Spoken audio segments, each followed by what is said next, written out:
Hi guys, this is Steph and welcome to my channel. This channel talks about personal finance, self-development, as well as work from home opportunities. So as I promised in my previous video guys, today we will start discussing about different investments and savings program. So I decided that I will discuss about Pag-ibig MP2's savings program. So if you're interested, just keep on watching. So we will structure this video by first discussing what is Pag-ibig MP2, and then we will discuss the different requirements, and then how can you invest in Pag-ibig MP2, and then we will answer some frequently asked questions. So let's begin. So what is Pag-ibig MP2?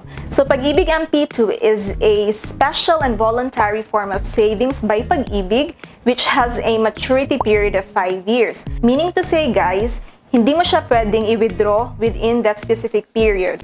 So within that 5 years, naka-lock in siya. So make sure that when you invest or save in this type of savings program, the amount of money that you are putting in is not needed within 5 years, okay? And guys, this is different from the regular savings of Pag-ibig. When I say the regular savings, ito yung dinideduct sa salary niyo every period, every pay period. So it is also called Pag-ibig 1. So Pag-ibig MP2 is different from the Pag-ibig 1. It is different because this Pag-ibig MP2 is voluntary, so this is not mandatory, and also it earns higher dividend compared to the regular savings. The amount also that you put in is guaranteed, except of course for the dividends.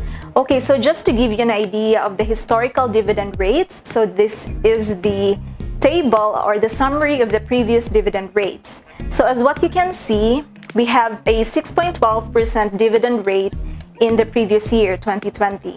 So guys, the dividend rate is not fixed, it varies. So this is a flexible dividend rate which is dependent also on the Pag-ibig Fund's financial performance. So nakadepende siya. So when I say the Pag-ibig Fund's financial performance, depende siya sa takbo ng mga home financing because Pag-ibig is about home loans, home financing. So it depends on the performance or the interest rates of the housing loans, as well as depende siya sa mga investments ni Pag-ibig like securities and corporate bonds. So in short, it depends on the fund's financial performance. So who can save under MP2 or the modified Pag-ibig 2 program? First of all, Pag-ibig MP2 is really intended for the active Pag-ibig Fund members. However, if hindi ka pa member ng Pag-ibig tapos gusto mong mag-save sa MP2, well, you can do that. So just open a Pag-ibig 1 savings account.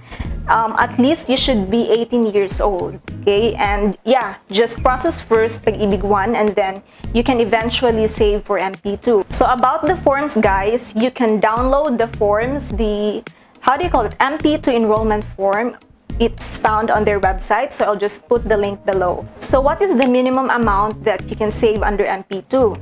So very affordable lang guys, it's 500 pesos. So you can start saving with just 500 pesos or even higher. Okay, it depends. So there is no limit as to the maximum amount also that you can save. But for the minimum amount, it is 500 pesos. So for the maximum amount guys, just in case you decide to have a one-time savings worth of 500,000 and above, you would have to do it through personal or manager's check. Okay, number 3, how can you start investing in Pag-ibig MP2? Since pandemic guys, you can open an MP2 account online via the virtual Pag-ibig.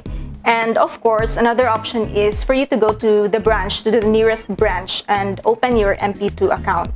So how do you remit your savings to your MP2 account?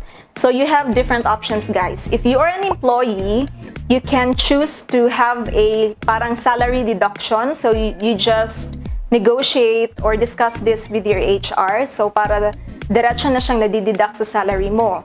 Or also, you can do it voluntarily because marami naman tayong parang collection partners.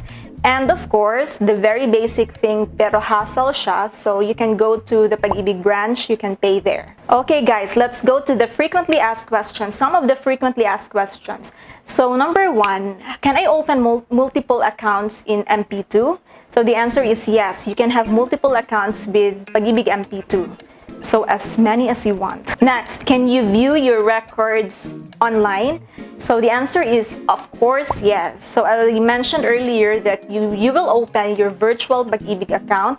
So you can view there your regular Pag-ibig 1 savings, also your Pag-ibig MP2 savings, and the dividends that you are earning. So nandun yun lahat. Actually, hindi lang yun ang mabiview mo sa virtual account. Pwede din mga loans and everything. So just open the virtual Pag-ibig account. Next question, when can you receive your dividends? So I mentioned earlier that you will be earning more in MP2 because of the higher dividends. So when can you receive it?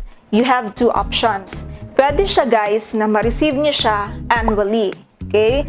But pwede din na for higher, since dividends will be compounded annually, so for higher earnings, you may opt to choose to get it at the end of the maturity period, so after 5 years. So it's really up to you. So again, number 1, you can choose to withdraw it annually, or you can wait until the maturity period. And lastly guys, can the Pag-ibig MP2 savings pre-terminated? When I say pre-terminated, pwede mo ba siyang kunin kahit hindi pa na-reach yung 5-year maturity period? So, for example, in the 3rd year, nag-decide ka na kukunin mo yung savings mo sa MP2. So, is it really possible? The answer is yes. However, there are different conditions para makuha mo siya because, of course, the intention is really to save up to 5 years. Okay? What are the conditions? So, actually guys, maraming factors or conditions. Ililink ko below yung, of course, yung website. But example for this is disability, total disability or insanity, retirement, departure, permanent departure from the country, or meron kang critical illness. Basta nandun yun siya sa listahan. So just visit the website and read more about MP2. So I think that's it guys. So if you have other questions, please feel free to comment down below. I'll try to answer if kaya ko siyang sagutin. But if not, I'll also try to research. In my next video guys, I will discuss how you can earn more in Pag-ibig MP2. So mas makaka-earn ka ba if you just save 500 pesos regularly every month? Or mas maka-earn ka ba ng dividends if you just place one time at the beginning of the year? So something like that. So we will discuss that in the succeeding video.